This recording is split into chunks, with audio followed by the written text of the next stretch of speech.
Hello students, this is the poem number 1 of our first book, First Flight. So the name of the poem is Dust of Snow and it has been written by Robert Frost. Okay, so in this poem, the poet wants to give us a very important message to us. Let us read this poem. The way a crow shook down on me, the dust snow from a hemlock tree. The poet was standing under a hemlock tree. Here it has been described that देखिए आपको बताया गया है कि जो poet है was standing under a hemlock tree. वो खड़ा हुआ था एक हेमलॉक ट्री के पेड़ के नीचे. And suddenly at that moment, एकदम से अचानक से जबकि वो हेमलॉक ट्री के नीचे खड़ा हुआ था तभी एक क्रो जो है, एक कौवा जो है, शूक डाउन ऑन मी. उसने क्या किया? A crow sitting on the tree, एक कौवा जो कि बैठा हुआ था उस हेमलॉक ट्री के ऊपर, उसने ट्री को शूक डाउन किया, ट्री को हिलाया, पेड़ को हिलाया, पेड़ की डाली को हिलाया. और जब पेड़ की डाली को हिलाएंगे तो क्या होगा? जो कुछ भी पेड़ की डाल पर होगा वो नीचे गिर जाएगा. Then what happens to the author? Then the particles of snow the particles of the snow fell on the poet. जो स्नो थी डस्ट की, जो पार्टिकल्स थे डस्ट स्नो के, वो हेमलॉक ट्री से हमारे ऑथर, हमारे पोएट के ऊपर गिर गए. तो अब ऐसा है कि आप अचानक से किसी सिचुएशन में, किसी मूड में खड़े हुए हैं और आप कुछ सोचे जा रहे हैं. अचानक से आप किसी के पुकारने से या किसी भी ऐसी घटना से आपका मूड तुरंत से चेंज होता है. आप तुरंत दूसरी तरफ, आपका जो माइंड है, आपका जो ध्यान है, वो अट्रैक्ट हो जाता है. और यहाँ भी हमारे रॉबर्ट फ्रॉस्ट के साथ ऐसा ही हुआ. क्या हुआ उनके साथ कि उनका जो ध्यान था वो तुरंत भंग हो गया. किसकी वजह से? उस कौवे की वजह से जिसने उस पेड़ को हिलाया था. और उस पेड़ के हिलने की वजह से वो जो डस्ट ऑफ स्नो थी वो हमारे पोएट के ऊपर गिर गई थी. अच्छा, अब Robert Frost is explaining his experience at that time. What type of experience he has given my heart a change of mood and saved some part of a day I had rued. बहुत ही अच्छी बात यहाँ पर Robert Frost ने आपको बताई है. वो कहते हैं कि यहाँ से the poet was in sad mood at that time. He was in a sad mood. He was very sorrowful. जब उस समय उस कौवे ने उनके ऊपर वो डस्ट ऑफ स्नो गिराया था, उस समय वो बहुत ही थॉटफुल सिचुएशन में, बहुत ही विचार मग्न थे और उनके अंदर क्रोध का भाव था. He has the feeling of anger at that moment, but he saying that has given my heart a change of mood. जब वो डस्ट ऑफ स्नो मेरे ऊपर गिरी तो उसने सडनली मेरे मूड को, जो एंगर वाला मूड था, जो गुस्से वाला मूड था, उसने मेरे मूड को बिल्कुल चेंज कर दिया.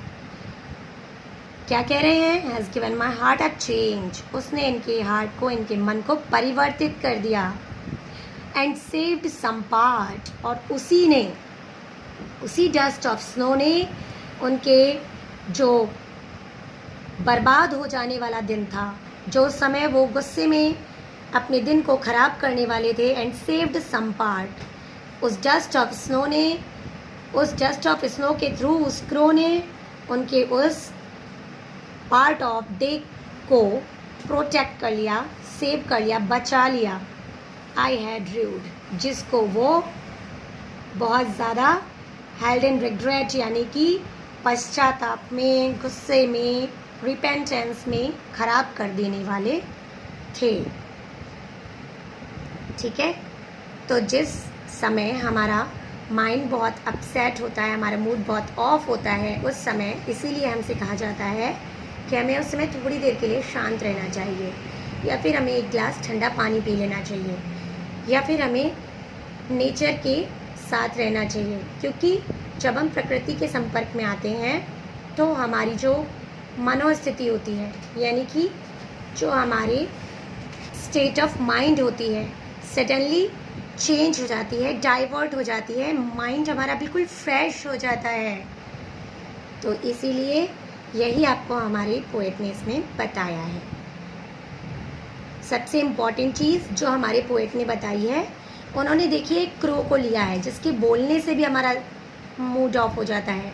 हेमलॉक ट्री, जिसके बारे में हम सोचते भी नहीं हैं, ठीक है ना, पॉइजनस ट्री होता है और इसकी आवाज़ भी बहुत ही ज़्यादा, क्रो जो कि बहुत ही बिटर साउंड करता है, उस क्रो की हेल्प से, उस हेमलॉक ट्री की हेल्प से, जिसे हम बहुत ही ज़्यादा निगेटिविटी का सिंबल मानते हैं, उन दो चीज़ों की वजह से, जिन्हें कि हम सोचते हैं ये तो, अरे ये तो जो है बहुत ही ख़राब चीज़ें हैं, ये तो बहुत ही बुरी चीज़ें हैं, वो भी हमें कभी कभी बहुत ही अच्छाई की तरफ ले जाती हैं, वो भी कभी कभी हमें प्रोटेक्ट करती हैं।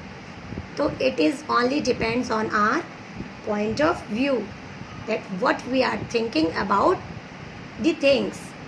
हम क्या सोच रहे हैं चीज़ों के बारे में, ये हमारी पॉइंट ऑफ व्यू पे डिपेंड करता है। और अगर हमारा पॉइंट ऑफ व्यू अच्छा है तो definitely it gives us a positive effect and positive result, as it has affected here, it has changed author's mood completely. Now I'm going to discuss few important questions. What is a dust of snow? What does the poet say has changed his mood? How has the poet's mood changed? In the first one question हमसे पूछा गया है कि भाई ये बताइए dust of snow क्या होती है, और दूसरी बात आप ये बताइए कि पोएट का क्या कहना है कि किस तरीके से उस डस्ट ऑफ स्नो ने जो पोएट का मूड था चेंज कर दिया, और क्या चेंज किया, किस तरह चेंज किया। तो देखिए answer, a dust of snow means small particles of snow. Dust of snow का मतलब होता है स्नो के छोटे छोटे पीसेस, छोटे छोटे स्मॉल पार्टिकल्स, कण, दैट रिमेन टुगेदर, जो एक साथ रहते। मीन्स आप उसको बुरादे की तरीके से एक साथ ले लीजिए। आप देखते होंगे जहाँ पर स्नोफॉल होता है वहाँ पर सब लोग बर्फ़ को कलेक्ट करके खेलते हैं ना। The falling of the dust of snow on the poet has changed his mood. जो डस्ट ऑफ स्नो थी उसके गिरने के कारण पोएट के मूड में अचानक से परिवर्तन हो गया। Earlier, the poet was in depressed and sorrowful mood. अभी जबकि हमारा पोएट उस हेमलॉक ट्री के नीचे खड़ा हुआ था तो बहुत ही ज़्यादा उदास था, बहुत ही ज़्यादा दुखी मूड में था। But now he has become cheerful and ready to utilize the rest of the day.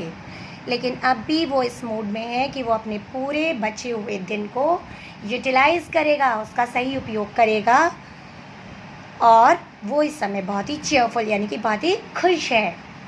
तो ठीक है, okay.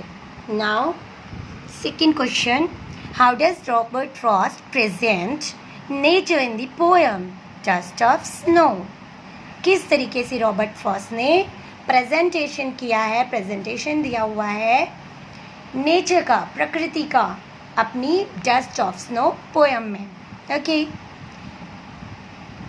Let us see the answer. In this poem the poet presents nature as a source of pleasure. भाई ये तो देखिए होता ही है। अगर हम थोड़ा भी सुबह मीन्स मॉर्निंग वॉक के लिए चले जाते हैं, हमें लगता है यार अब तो हम रोज़ आया करेंगे, इतनी फ्रेश एयर, इतना फ्रेश एटमॉस्फेयर, वाओ। तो जब भी हम नेचर के कांटेक्ट में होते हैं तो हमें ऐसा लगता है कि एक अजीब सा जो एक्साइटमेंट है हमारे अंदर आ जाता है, एक अजीब सी खुशी हमें फील होती है ना। तो पोएट ने ये प्रेजेंट किया है कि जो नेचर है, जो प्रकृति है, वो खुशियों का भंडार है, खुशियों का एक स्रोत है। Howsoever troubled or depressed one may be, the objects of nature are always a source of joy to the person। चाहे कोई व्यक्ति कितना ही डिप्रेस क्यों ना हो, कितना ही ट्रबल्ड, कितना ही परेशान क्यों ना हो, फिर भी वो जब नेचर के कांटेक्ट में आता है तो नेचर बिल्कुल उसके लिए सोर्स ऑफ जॉय प्रूफ होती है। Okay, now this is our third question. What happened with the poet under a hemlock tree? क्या होता है पोएट के साथ जब वो हेमलॉक ट्री के नीचे जाता है या खड़ा होता है? देखते हैं क्या होता है। भूत आता है, क्या होता है? Okay, let us see answer. Under a hemlock tree, जब हमारा पोएट हेमलॉक ट्री के अंडर मीन्स नीचे खड़ा हुआ था, a crow shook down the dust of snow. एक कौवा, एक बेचारा सा कौवा जिसकी आदत ही होती है उछलने कूदने की, अपनी आदत से मजबूर वो शुक डाउन हिला देता है पेड़ की डाली को, and the dust of snow on the poet fail, वो गिर जाती है, डस्ट ऑफ स्नो जो है वो गिर जाती है पोएट के ऊपर। It change his mood. लेकिन क्या हुआ, कभी कभी कौवे कुछ ऐसी काम कर देते हैं जिनसे भी गुस्सा आ जाता है, पर यहाँ तो बिल्कुल उल्टा हुआ है। यहाँ तो उस कौवे ने जो डस्ट ऑफ स्नो गिराई थी वो ठंडी ठंडी सी लगी हमारे पोएट को, और उसका जो एंग्री वाला मूड था ना, तो वो बिल्कुल चेंज हो गया। And he gave up his sorrowful mood, और उसने छोड़ दिया अपने उस सॉरोफुल वाले मूड को, and decides to utilise the rest of the day in some useful action. और जो पूरा दिन अब वो ख़राब करने वाले थे ना, बेकार करने वाले थे गुस्से के बारे में सोच सोच के, अब उन्होंने डिसाइड कर लिया कि अब वो अपने पूरे दिन को जो भी बचा हुआ पार्ट है उसको यूटिलाइज करेंगे इन सम यूजफुल एक्शन, को ज़रूरी कामों में। गुड, पोएट तो बहुत समझदार है, हम लोग कोई कम थोड़ी है। Okay, now our fourth question is write the main theme of the poem dust of snow. The poem present a moment. Okay. Just question. Write the main theme of the poem. तो अभी हमसे पूछना चाहते हैं कि हमारी poem को लिखने का जो सार है, क्या कारण है, क्या सार है इसके पीछे। Okay, let us discuss. The poem presents a moment that seems simple but has a larger significance. Okay, हमारी जो पोएम है वो एक ऐसे क्षण को रिप्रेजेंट कर रही है जो बहुत ही सिंपल है, देखने में लगता तो ऐसा ही कि बहुत ही छोटी सी बात है, लेकिन देखिए कि उसका इफ़ेक्ट जो है कितना प्रभावी है, इफ़ेक्ट कितना बड़ा है, कितना पॉजिटिव है। मीन्स हमारी एक अच्छी सी सोच हमारी पूरे दिन को बना सकती है, और एक बुरी सी गंदी सी सोच हमारे पूरे दिन को बेकार भी कर सकती है। The falling of the dust of snow from a hemlock tree changes the poets mood. आपने देखा ही है कि किस तरह से डस्ट ऑफ स्नो के गिरने से हमारे जो पोएट का मूड है, जो कि हेमलॉक ट्री के नीचे खड़ा हुआ था, बिल्कुल चेंज हो जाता है। He gets rid of his sorrow and decides to spend the rest of the day in a joyful manner.